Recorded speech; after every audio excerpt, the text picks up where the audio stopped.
Everyone, आप सभी का स्वागत है आपके अपने यूट्यूब चैनल विशाल गौतम 783 पर। आज है 10 फरवरी 2023 और आज की इस वीडियो में मैं आपके लिए लेकर आया हूँ 10 फरवरी 2023 के डेली करंट अफेयर्स के कुछ इम्पोर्टेंट क्वेश्चंस।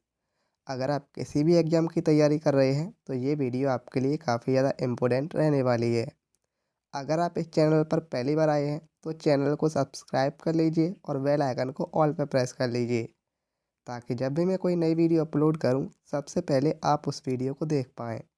आज की इस वीडियो की पीडीएफ फाइल आपको हमारे टेलीग्राम चैनल पर मिल जाएगी। टेलीग्राम चैनल का लिंक आपको डिस्क्रिप्शन में मिल जाएगा, आप वहां से चैनल को ज्वाइन कर सकते हैं। तो आप पूरा वीडियो को ध्यान से देखिए और वीडियो के लास्ट में मैं आपसे क्वेश्चन भी पूछूंगा।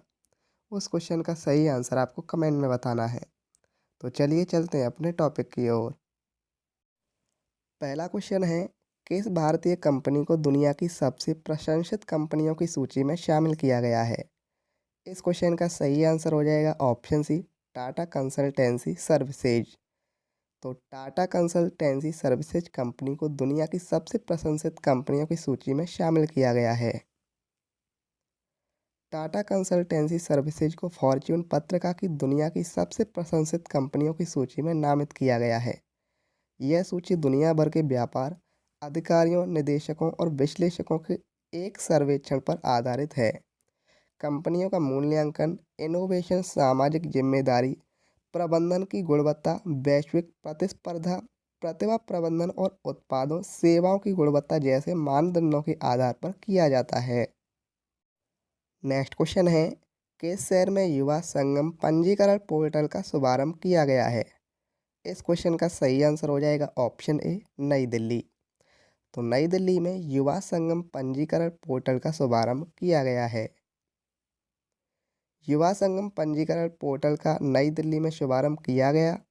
एक भारत श्रेष्ठ भारत के आधार पर युवा संगम पूर्वोत्तर क्षेत्र के युवाओं और भारत के अन्य क्षेत्रों को जोड़ने की प्रधानमंत्री नरेंद्र मोदी की एक पहल है। इसके तहत 20,000 से अधिक युवा पूरे भारत में यात्राएं करेंगे और एक दूसरे के प्रदेश में सांस्कृतिक शिक्षा ग्रहण करने का एक अनूठा अवसर प्राप्त करेंगे।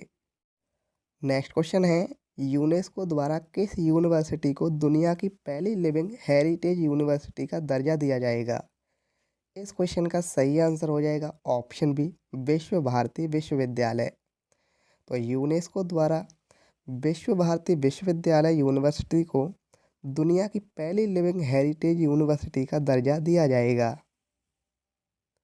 विश्व भारती विश्वविद्यालय को अप्रैल मई 2023 तक यूनेस्को से दुनिया के पहले लिविंग हेरिटेज यूनिवर्सिटी का दर्जा मिलने की उम्मीद है।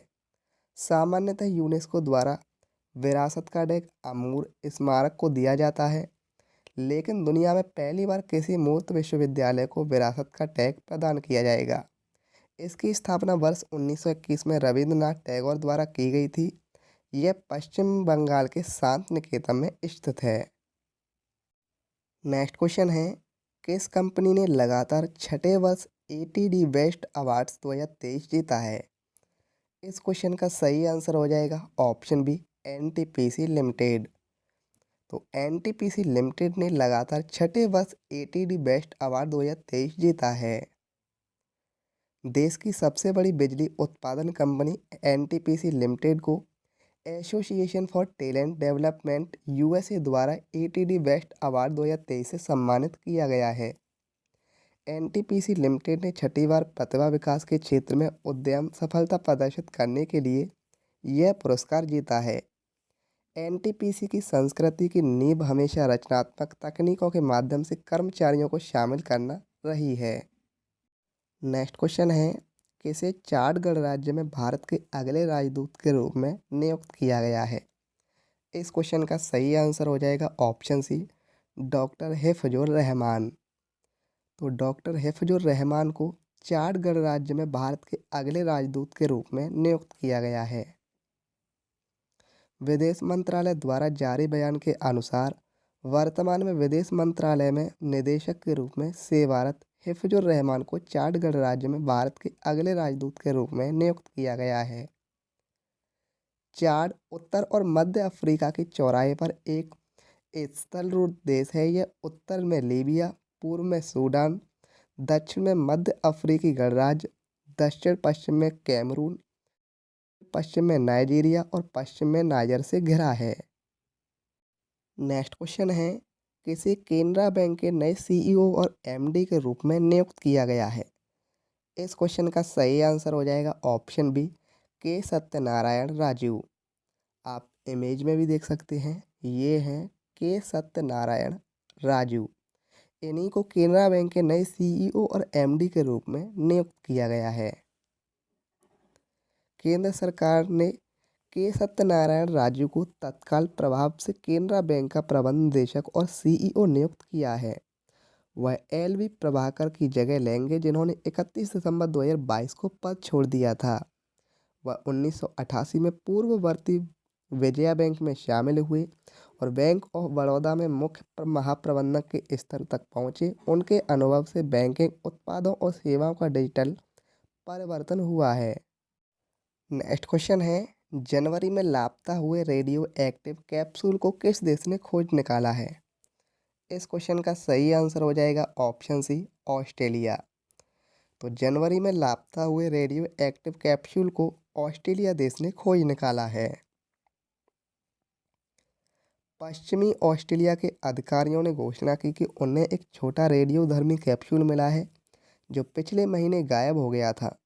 इसमें थोड़ी मात्रा में सीजियम 137 होता है, जो त्वचा को नुकसान, जलन या विकिरण बीमारी का कारण बन सकता है। ऑस्ट्रेलिया जो देश है उसकी राजधानी कैनबरा है। ऑस्ट्रेलिया की मुद्रा है ऑस्ट्रेलियाई डॉलर और ऑस्ट्रेलिया के प्रधानमंत्री हैं एंथोनी अल्बनीज। नेक्स्ट क्वेश्चन है, मॉनेटरी पॉलिसी समिति ने रेपो रेट को बढ़ाकर कितने प्रतिशत कर दिया है? इस क्वेश्चन का सही आंसर हो जाएगा ऑप्शन ए, 6.5%। तो मॉनेटरी पॉलिसी समिति ने रेपो रेट को बढ़ाकर 6.5% कर दिया है। भारतीय रिजर्व बैंक ने वित्तीय वर्ष 2022-23 के लिए अपनी अंतिम द्वैमासिक मौद्रिक नीति समीक्षा की घोषणा कर दी है। इसमें रेपो दर को 25 बेसिक पॉइंट्स बढ़ाकर 6.5% कर दिया गया है। आरबीआई ने लगातार 6वीं बार रेपो रेट बढ़ाया है। दिसंबर की मौद्रिक नीति समीक्षा में आरबीआई ने रेपो दर को 35 बेसिक पॉइंट से बढ़ाकर 6.25% कर दिया था। इसके अलावा 3.35% की रिवर्स रेपो दर में कोई बदलाव नहीं हुआ। मॉनेटरी पॉलिसी या मौद्रिक नीति मुद्रा आपूर्ति का प्रबंधन करने के लिए रिजर्व बैंक ऑफ इंडिया द्वारा कार्यान्वित एक प्रक्रिया है। नेक्स्ट क्वेश्चन है, तुर्की और सीरिया में हाल ही में आए भूकंप के कारण भारत द्वारा चलाए जा रहे अभियान को क्या नाम दिया गया है? इस क्वेश्चन का सही आंसर हो जाएगा ऑप्शन ए, ऑपरेशन दोस्त। तो तुर्की और सीरिया में हाल ही में आए भूकंप के कारण भारत द्वारा चलाए जा रहे अभियान को ऑपरेशन दोस्त नाम दिया गया है। भारत ने तुर्की और सीरिया में हाल ही में आए भूकंप के कारण प्रभावित लोगों की मदद के लिए एक अभियान चलाया है, जिसे ऑपरेशन दोस्त नाम दिया गया है। विदेश मंत्री एस जयशंकर ने बताया कि भारत ऑपरेशन दोस्त के तहत तुर्की और सीरिया को सामग्री आपूर्ति, चिकित्सा आपूर्ति और उपकरण प्रदान कर रहा है। नेक्स्ट क्वेश्चन है, हाल ही में किस राज्य ने सौर ऊर्जा से चलने वाली खाद्य प्रसंस्करण इकाइयों पर 50% सब्सिडी की घोषणा की है? इस क्वेश्चन का सही आंसर हो जाएगा ऑप्शन ए, उत्तर प्रदेश। तो हाल ही में उत्तर प्रदेश राज्य ने सौर ऊर्जा से चलने वाली खाद्य प्रसंस्करण इकाइयों पर 50% सब्सिडी की घोषणा की है। उत्तर प्रदेश सरकार ने सौर ऊर्जा से चलने वाली खाद्य प्रसंस्करण इकाइयों की स्थापना पर 50% तक की सब्सिडी देने की घोषणा की। सरकार 75 केवीए तक के सौर ऊर्जा संयंत्र स्थापित करने के लिए निवेशकों को 50% सब्सिडी देगी। सरकार ने उत्तर प्रदेश खाद्य प्रसंस्करण उद्योग नीति 2023 भी शुरू की, जिसमें विभिन्न क्षेत्रों में उद्यमियों को कई रियायतें और सब्सिडी प्रदान की जा रही है। उत्तर प्रदेश जो राज्य है, इसकी स्थापना 24 जनवरी 1950 को हुई थी।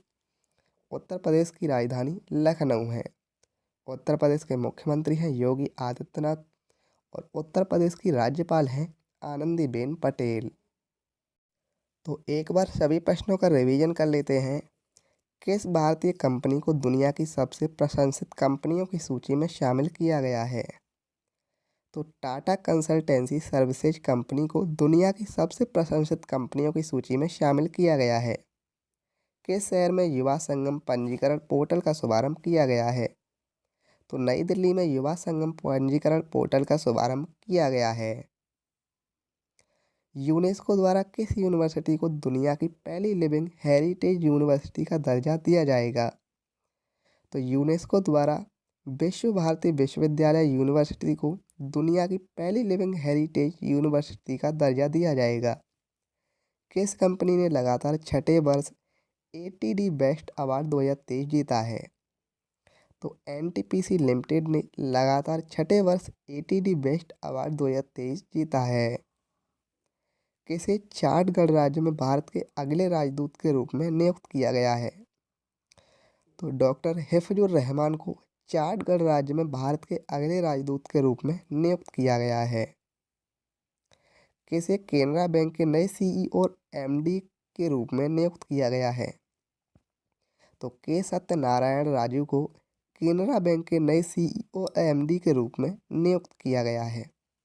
जनवरी में लापता हुए रेडियो एक्टिव कैप्सूल को किस देश ने खोज निकाला है?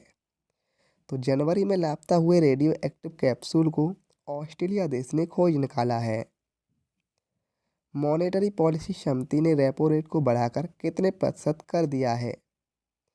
तो मॉनेटरी पॉलिसी समिति ने रेपो रेट को बढ़ाकर 6.5% कर दिया है। तुर्की और सीरिया में हाल ही में आए भूकंप के कारण भारत द्वारा चलाए जा रहे अभियान को क्या नाम दिया गया है? तो तुर्की और सीरिया में हाल ही में आए भूकंप के कारण भारत द्वारा चलाए जा रहे अभियान को ऑपरेशन दोस्त नाम दिया गया है। हाल ही में किस राज्य ने सौर ऊर्जा से चलने वाली खाद्य प्रसंस्करण इकाइयों पर 50% सब्सिडी की घोषणा की है? तो हाल ही में उत्तर प्रदेश राज्य ने सौर ऊर्जा से चलने वाली खाद्य प्रसंस्करण इकाइयों पर 50% सब्सिडी की घोषणा की है। तो हमने सभी प्रश्नों का रिवीजन अच्छी तरह से कर लिया है। कल की वीडियो में मैंने आपसे क्वेश्चन पूछा था, हाल ही में किस राज्य में एशिया का सबसे बड़ा हेलीकॉप्टर कारखाना खोला गया है? इस क्वेश्चन का सही आंसर था ऑप्शन बी, कर्नाटक। तो हाल ही में कर्नाटक राज्य में एशिया का सबसे बड़ा हेलीकॉप्टर कारखाना खोला गया है। आपके लिए आज का क्वेश्चन है, हाल ही में किसने आर्द्र भूमि संरक्षण के लिए आर्द्र भूमि बचाओ अभियान का शुभारंभ किया है? इस क्वेश्चन का सही आंसर आपको कमेंट में बताना है। अगर आपको ये वीडियो आज की हेल्पफुल लगी हो तो आप इस वीडियो को अपने दोस्तों के पास ज़रूर शेयर करना, और अगर आप इस चैनल पर पहली बार आए हैं तो चैनल को भी सब्सक्राइब जरूर कर लेना।